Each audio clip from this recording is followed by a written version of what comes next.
So again, Harvard is a school that probably one of the best schools in the world. If someone says to you that, Chris, I want to go to Harvard, I want to go to an Ivy League school or a top school like that, what advice would you give them?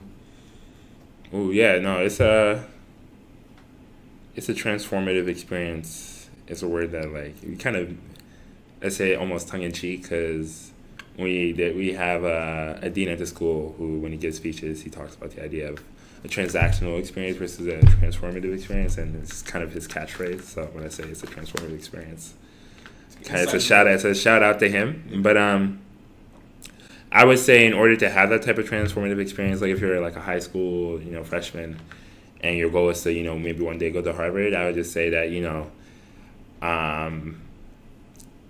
I feel like if you set your goals on being the type of person that you think would get into Harvard, which is just, being just like someone, I feel like Harvard tries their best to cultivate a class of special human beings. Mm-hmm.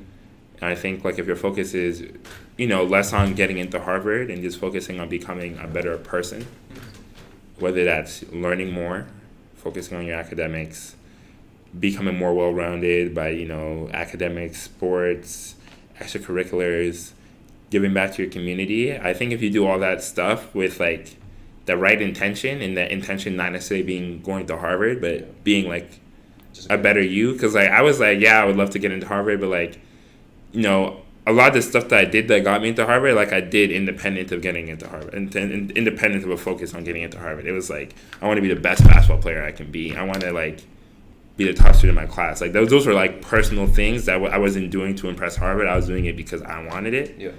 And I think setting those type of personal goals where this is something I really love, and I want to excel at this. Yeah.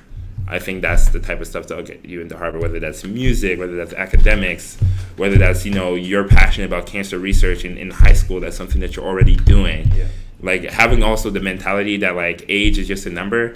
Because honestly, I feel that's one of the biggest myths out there, the idea of you have to be a certain age to do certain things. And honestly, I wish I had realized this earlier, but the only difference between kids and adults is just literally just the number. Yeah, it's just a number. It's a matter of if you're 16 and you want to do a lot of the stuff that I'm doing, you just figure out how to do it. Go online and you can figure out how to do a lot of the stuff, and it's a matter of society teaches you that you have to wait till you're of age to do a lot of these things, and no, it's just you have to wait until you're of knowledge to do a lot of these things. And as long as you take the time to be of knowledge to do these things, you'll be surprised. You'll be incredibly surprised at what you're able to accomplish. I was just in New York at the headquarters of this, startup called Juve Consulting.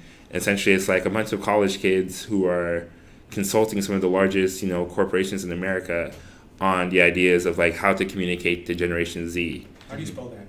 JUV, Juve Consulting. So I was yeah, and it's they started, the founders, I think he started it his freshman year of college, or maybe even before college, and it's yeah, why not start a company? Why not do a lot of these things? And I understand that certain people live within certain conditions that it is a privilege to be able to do some of this stuff. That's right. Yeah. And acknowledging that fact that certain people live within conditions where it's hard for them to do that stuff. But there's I think it's an MLK quote where he talks about if you're if you're someone who dusts like a broomsman, make sure that when you die, on your grave it says, "This man with a broomsman, and here lays a man who swept well," something along those lines. And this is an extreme paraphrase of the quote, but the basketball equivalent is be a star in your role. Yeah. Find what your role is, find out what you can contribute, and be a star in that. That's right. And that's what I think, And at no point did I mention emissions criteria. Yeah. These are all introspective things, and then I feel if you focus on a lot of that stuff, then the ancillary stuff like test prep is important, etc. Yes, yeah. But I think if you focus on some of those more introspective you stuff, if you focus on you'll be surprised at what you can do. Yeah, and I was gonna say that also ties in with what is it? Luck is preparation meeting Oh, opportunity. preparation Yeah, is opportunity.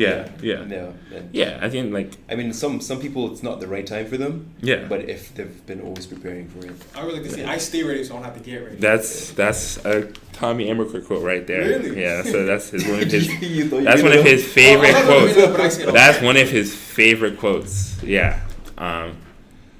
So yeah, I would say yeah, stay ready so you don't have to get ready. Like yeah, it's hard to get into Harvard. Like it's like rolling a dice. Like you could be super qualified and not get into Harvard, and if you're so focused on getting into Harvard, like you might miss other opportunities. Yeah. But if you focus on just being exceptional, like maybe you don't get into Harvard, maybe you go to another school, maybe you don't need school, maybe your route is something different. Yeah. But if you focus on you, like Harvard is always going to be a possibility, and like if it ends up not happening, you'll still be able to be happy with who you are. Yeah.